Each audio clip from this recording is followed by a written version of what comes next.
Evangelho de Marcos, capítulo 8, versículos 31 a 38. Jesus começou a ensinar os discípulos, dizendo: O Filho do Homem terá de sofrer muito.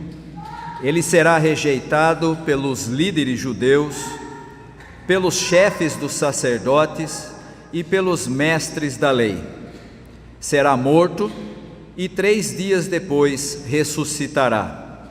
Jesus dizia isso com toda a clareza. Então Pedro o levou para um lado e começou a repreendê-lo. Jesus virou-se, olhou para os discípulos e repreendeu Pedro, dizendo: Saia da minha frente, Satanás. Você está pensando como um ser humano pensa e não como Deus pensa.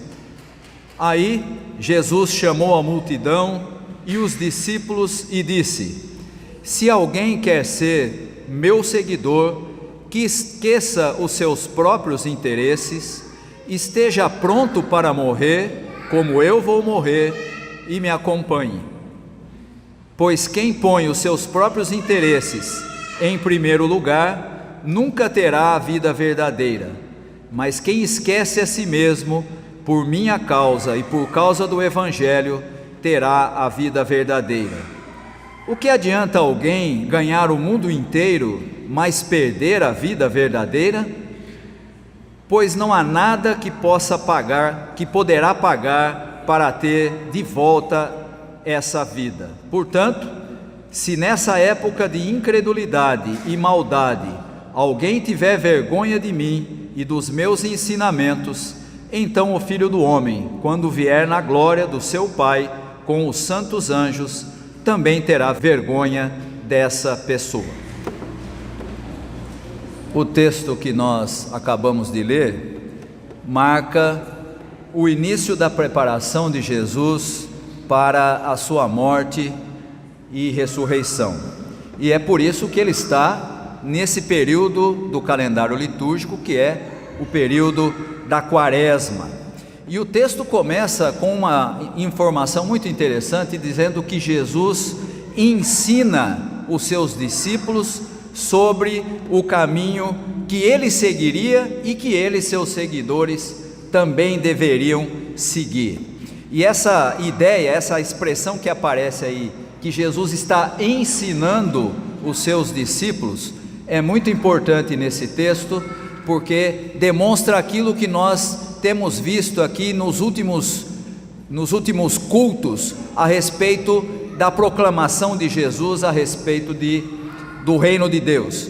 Ele não só falava a respeito, ele não só ensinava o que era o reino de Deus, como também ele dava exemplo fazendo aquilo que ele ensinava. E aqui nós estamos encontrando Jesus no início do texto dizendo que ele vai ensinar os seus discípulos, os seus seguidores, sobre o caminho que ele, Jesus, tomaria e o caminho que os seus seguidores também deveriam tomar. Os discípulos, é importante a gente perceber, já tinham reconhecido que Jesus é o Messias. Se você voltar alguns versículos nesse mesmo texto, pegar aí os versículos 27 até o 30, nós lemos a partir do 31, que é o texto de hoje, mas se você ler os versículos anteriores, você vai encontrar o reconhecimento dos discípulos a respeito de quem era Jesus. Jesus pergunta aos seus discípulos: o que é que estão dizendo a respeito de mim? E aí eles falam a respeito da opinião das pessoas sobre Jesus. E aí Jesus pergunta: e vocês? Quem vocês dizem que eu sou? E a resposta é dada por Pedro. Pedro diz: Tu és o Cristo, o Filho do Deus vivo. E aí então nós temos o reconhecimento dos discípulos de quem era Jesus, o verdadeiro Messias, aquele que traria a libertação do povo de Israel, na realidade a libertação de toda a humanidade. Mas é importante nós entendermos que a libertação que Jesus traria não era exatamente aquela que Pedro, os outros discípulos e até o povo de Israel tinha. Não era essa a expectativa que eles tinham, e isso vai ficar bastante evidente exatamente nesse texto.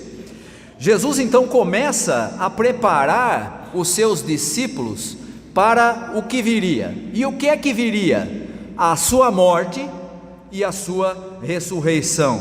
E com esse ensinamento ele mostra que tipo de Messias ele era. Não era, como era a expectativa do povo de Israel, o Messias, vou colocar entre duas aspas aqui, triunfalista, o Messias que traria de novo a grande glória do povo de Israel, que libertaria Israel do domínio romano. Não era esse tipo de Messias.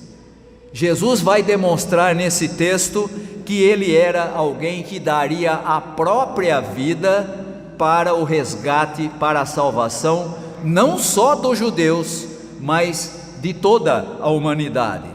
E é por isso que Jesus começa falando a respeito do seu sofrimento e da sua morte. O que ele teria que enfrentar dali para frente não seriam momentos gloriosos.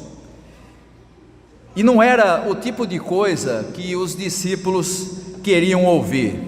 Jesus fala com todas as letras nesse texto que nós lemos, que ele seria rejeitado pelos líderes dos judeus, pelos chefes dos sacerdotes e pelos mestres da lei. Sabe a quem Jesus está se referindo aí? É ao Sinédrio, que você conhece lá do livro de Atos. Paulo teve problema em ter que lidar com o Sinédrio. O Sinédrio era formado por 71 membros e era formado por 3 grupos de pessoas. De um lado, os aristocratas leigos, que aí no texto aparecem com a expressão anciãos. Outro grupo era formado pelas famílias dos sacerdotes, ou as famílias sacerdotais, da onde saía o sumo sacerdote, que era o grande líder da religião em Israel. Também faziam parte do Sinédrio. E o terceiro grupo era dos escribas ou intérpretes da lei, na sua grande maioria eram ligados ao grupo dos fariseus, e esses 3 grupos formavam o Sinédrio, com 71 membros, e Jesus afirma com todas as letras que ele seria rejeitado justamente por esses líderes dos judeus, líderes políticos, líderes religiosos, líderes que serviam de guia para a compreensão da vontade de Deus, os escribas. Ele seria rejeitado por todos eles. Essas pessoas importantes se oporiam a Jesus e ele seria morto. Isso é muito importante nesse texto, porque demonstra algo que é evidente: Jesus não cabia nas estruturas da sociedade de Israel, não tinha lugar para ele não cabia na estrutura religiosa, ele não cabia na estrutura social. Ele era alguém que pregava algo absolutamente novo e diferente daquilo que eles estavam acostumados. Mas, se por um lado Jesus afirma que ele seria rejeitado e morto, ele também deixa uma ponta ou uma nota de esperança: ele ressuscitaria no terceiro dia. Então nem tudo está perdido, ele não vai ser aceito, ele não cabe nas estruturas, mas há uma nota de esperança: ele vai ser ressuscitado no terceiro dia. E aí nós temos no texto a reação de Pedro. Pedro era o líder entre os discípulos, entre aqueles que eram mais próximos de Jesus, e ele não concordou muito com a frase de Jesus e nem com a explicação que ele deu de como as coisas seriam. Ele achava que essa coisa de sofrimento e morte era desnecessária num plano de salvação do povo. Melhor seria, na compreensão de Pedro, um caminho glorioso sem a cruz. Melhor seria uma libertação daquele tipo que eles esperavam, uma grande libertação política mas deixa para lá esse negócio de cruz, deixa para lá esse negócio de sofrimento, não queremos isso não.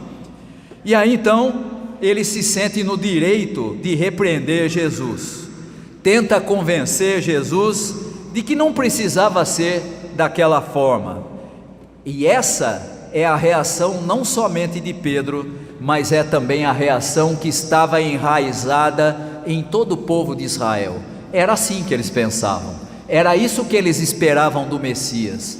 Não era aquilo que Jesus estava falando, não era aquilo que Jesus estava anunciando, mas Jesus sabia qual caminho ele tinha de seguir, e justamente por isso é que ele repreende Pedro diante dos discípulos, e aquele que há poucos versículos atrás tinha reconhecido que Jesus era o Messias, a ponto de Jesus dizer: não foi você que disse isso, mas foi revelado a você pelo Espírito de Deus. Agora Jesus diz para ele: arreda Satanás. Em poucos minutos, em pouco tempo, ele sai de alguém que estava sendo dirigido pelo Espírito, a ponto de reconhecer que Jesus era o Messias, para agora se opor à vontade de Deus para Jesus. E por isso Jesus vai dizer: arreda Satanás. E essa reação de Jesus mostra que ele sabia com grande clareza qual era o caminho que ele tinha de seguir. O caminho para a vida eterna, o caminho da glória, na expressão de Jesus, é o caminho que passa pela cruz. Não existe glória, não existe salvação sem cruz. O caminho é o caminho da cruz, necessariamente. E aí nós vamos encontrar uma orientação de Jesus que talvez seja uma das coisas mais mal interpretadas na história da igreja. Jesus diz aos seus discípulos: se vocês querem ser meus seguidores, façam o que eu vou fazer. Negue-se a si mesmo. Estou usando aqui a tradução antiga que todo mundo conhece, a tradução do João Ferreira de Almeida, né? Que diz: negue-se a si mesmo, tome a sua cruz e me siga. E você já viu o que é falado a respeito do que é tomar a própria cruz? Tomar a cruz e seguir a Jesus? Meu amigo, eu já ouvi as coisas mais disparatadas possíveis do que seria tomar a cruz. Tem gente que acha que tomar a cruz e seguir a Jesus é ter que conviver com alguma pessoa que a gente tem que suportar. Essa é a cruz que eu tenho que carregar. O meu marido que é muito mala, a minha mulher que é uma chata, ou o meu parente que é contra Deus e que é contra o Evangelho. Ou então entendem a cruz como uma doença que a pessoa tem que enfrentar, ou entendem a cruz como uma dificuldade momentânea, ou entendem a cruz das mais variadas maneiras, com as interpretações sempre adaptadas para aquilo que a própria pessoa está vivenciando. Mas não é nada disso que Jesus está falando. Jesus não está falando da cruz como sendo algum problema, dificuldade, doença, gente, ou seja lá o que for que a pessoa tenha que lidar. E veja que a expressão de Jesus é bem clara. Ele diz: tome a sua cruz. Não é a dele, de Jesus. A dele nós sabemos exatamente qual é. É aquela que ele carrega até chegar ao Gólgota e é morto nela. Mas a cruz dos seguidores não é a mesma de Jesus. E aqui eu vou fazer referência a uma entrevista que eu vi há alguns anos atrás. Possivelmente algum dos irmãos pode até ter visto essa entrevista. O Rubem Alves, há alguns anos atrás, deu uma entrevista num programa chamado Provocações. E esse programa era dirigido por um artista chamado Antônio Abujanra. E lá no meio da entrevista, era um bate-bola, né? Um conversando com o outro. O Abujanra pergunta para o Rubem Alves sobre o que é que ele entendia a respeito da relação com Deus, da religião. E Rubem Alves faz uma resposta que pode nos ajudar a entender o que é carregar a cruz. Ele diz assim: você já prestou atenção que as pessoas, quando pensam em fazer alguma coisa para Deus, ou então pedir que Deus responda a uma oração, ou um pedido, ou uma promessa, ou qualquer coisa desse tipo, você já viu o que ele oferece para Deus? Ele diz assim: Senhor, eu preciso de tal coisa, tem alguém sofrendo na minha família, tem alguém doente, tem um problema para ser resolvido, eu prometo que se o Senhor me ajudar, e aí vem a grande expressão, eu prometo que eu vou subir a escada de joelhos, todos aqueles degraus que vão até lá em cima, em resposta à oração que eu estou fazendo. E aí o Rubem Alves diz assim: você já viu alguém oferecer para Deus um poema bonito de Manuel Bandeira, ou um poema bonito o escritor que o Rubem Alves gostava muito era o português famoso, Camões, mas também o Fernando Pessoa. Ele dizia assim: você já viu alguém prometer a Deus: Senhor, se o Senhor ouvir a minha oração, eu prometo recitar um poema de Fernando Pessoa para o Senhor, algo que me tocou e tenho certeza que vai tocar o Senhor também. Não, ninguém faz isso. Sabe o que ele oferece para Deus? Sofrimento, subir escada de joelho, eu paro de beber não sei quantos meses, eu paro não sei do que, não sei para quê. Nada disso tem a ver absolutamente com o que Jesus está ensinando do que significa carregar a cruz. A cruz de Jesus nós sabemos qual é. Sabe qual é a cruz daquele que é seguidor de Jesus? É simples de você entender. Nós acabamos de ver Pedro tentando tirar Jesus do caminho que tinha sido proposto por Deus para ele. E ele diz assim: não, eu não vou abandonar o caminho que foi definido pelo Pai para mim. E ele se mantém dentro da vontade de Deus. Carregar a cruz não significa fazer nenhum tipo de sacrifício, de sofrimento, de fazer algo que seja doloroso para que Deus fique contente, porque Deus não se alegra com o seu sofrimento. Deus não quer o seu sofrimento. Pelo contrário, Deus manda Jesus para ser o Salvador da humanidade, para que você tenha vida e vida em abundância, e não de sofrimento. Ah, mas pastor, eu sempre ouvi na igreja que o sofrimento faz parte da vida do que crê, e do que não crê também, faz parte da vida do ser humano. Por quê? Porque é a realidade de pecado de todo ser humano. Vai ter problema, vai ter doença, vai ter unha encravada, vai ter caspa, vai ter tudo que você imaginar, faz parte da vida do ser humano, e isso não tem nada a ver com carregar a cruz. Sabe o que significa carregar a cruz? Escolher sempre, como Jesus fez nesse mesmo texto, o caminho proposto por Deus, em vez daquele que o afasta de Deus. Quando você faz isso, você está carregando a sua cruz, com doença ou sem doença, com promessa ou sem promessa, com oração respondida ou sem oração respondida. Isso é que significa você carregar a sua cruz. E veja que Jesus diz: se você quiser ser meu seguidor, você precisa aprender comigo.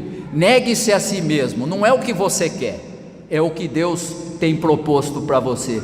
Carregue a sua cruz, como eu estou fazendo agora. A minha parte é ir em direção à morte, a sua parte é ir em direção à vida, e vida em abundância, em comunhão com Deus. Fazendo o quê? Fazendo a vontade dele, que é melhor do que o seu mais ambicioso sonho, melhor do que qualquer ideia que você pode ter, é a vontade de Deus para você. Quando você faz isso, você está negando a si mesmo, tomando a sua cruz e seguindo o exemplo de Jesus. E por que você está seguindo o exemplo de Jesus? Porque ele fez isso. Ele foi fiel a Deus, fez aquilo que Deus queria em toda a sua vida, até chegar à morte de cruz, e por isso Deus o ressuscitou e fez dele Salvador de toda a humanidade. Vocês leram há poucos momentos atrás, inclusive todos leram juntos, porque a Janduí falou aqui para lermos todos juntos, né? Mas vocês leram, eu vou repetir para você que vocês leram, para vocês verem como o significado é importante. O último versículo do texto que nós lemos de Romanos diz assim: Jesus foi entregue para morrer por causa dos nossos pecados. Ele obedeceu a Deus em todo momento, a ponto de ser entregue à morte pelos nossos pecados, e foi ressuscitado, a fim de que nós, seguidores de Jesus, fôssemos aceitos por Deus. Agora você faz parte da família de Deus. Agora você foi aceito por Deus. Não merece não, tá? Tem nada que você faça que seja suficiente para convencer Deus a te aceitar. Mas Ele te aceitou por causa do que Jesus fez. Jesus tomou a sua cruz e foi obediente até a morte. Você, seguidor de Jesus, tem de fazer o quê? Exatamente a mesma coisa. Esqueça sofrimento, esqueça fazer alguma coisa de sacrifício para agradar a Deus. O Deus que nos ama e que mandou Jesus não é o Deus que quer que você sofra, é o Deus que quer que você tenha vida, e vida em abundância. Mas viva essa vida em sintonia com aquilo que Jesus ensinou. Se você fizer isso, você vai estar negando a si mesmo, tomando a sua cruz e seguindo o exemplo de Jesus. Devemos, portanto, irmãos, como seguidores de Jesus, tomar essa decisão, sabendo que nós não precisamos fazer nenhum tipo de promessa, nem nada disso, e nem fazer nada que seja desagradável, porque Deus não quer o nosso sacrifício desagradável.